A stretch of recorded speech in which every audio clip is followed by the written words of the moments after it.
CICL kon child in conflict with the law kaginambigit sa nanong pagpatay kang Christine Lee Silawan nagsaulog sa iyang adlaw na tawhan karong adlaw. Samtang legal counsel sa CICL naghunahuna sa tanyag sa NBA 7 sa posibilidad nga himoong siyang star witness ang iyang kliyente. Si Luan Mirondina sa exclusive report.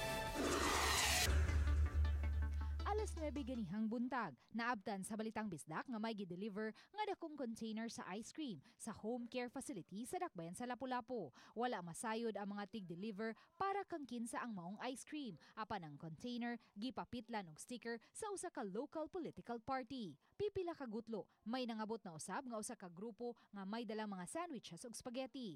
Nagsulob usab ang usa ka nila og t-shirt sa susamang local political party. Si Attorney Vincent Isles, legal counsel sa CICL, miabot usab sa dapit ug mipasabot nga nahunahunaan sa ilang grupo nga mopakaon sa mga bata karong adlaw kay natunong usab nga karon ang ika-13 ka tuig sa RA 9394 kon Juvenile Justice and Welfare Act. Kuan lang gini karon nga iya pong 18th birthday sa CICL karong adlaw, but there was really no intent nga ikuan ani nahitabo lang gyud di magud mi pwede na og Sabado, Domingo tungod kay magsimig rekorida sige mig campaign karon mo pinaka limpyo nga kuan ba schedule ba. Nasayra namo gikan kang Isles nga may dala mga pagkaon usab ang inahan sa CICL. Kinsa mibisita kaganiha sa iyang anak apan wa kini miatubang sa mga sakop sa media.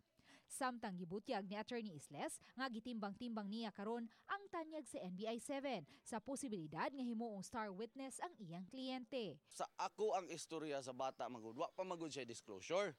So karon sud ta dire atong pangutanon og unsa gyud o panalitan do nagi kalabutan siya sa krimen. Well, to give justice to Christine, atong hangyoon ang bata nga mutabang na lang po og mo disclose og kuan anyway proteksyonan man puti siya sa kagamhanan. Apan subling gibarugan sa abogado nga may mga saksi man silang nakuha nga makapamatuod nga didto ra sa gym sa Maribago ang CICL. Sukwahi kini sa aligasyon sa NBI 7 nga mao kini ang suspek nga nakuhaan sa CCTV nga naglakaw uban sa biktima. Assuming nga may kalabutan siya sa krimen.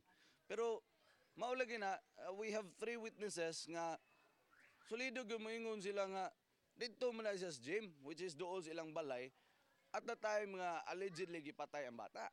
So unsao man na nato pagkuan karon, don't tell me na nasayop lang to mga tawhana.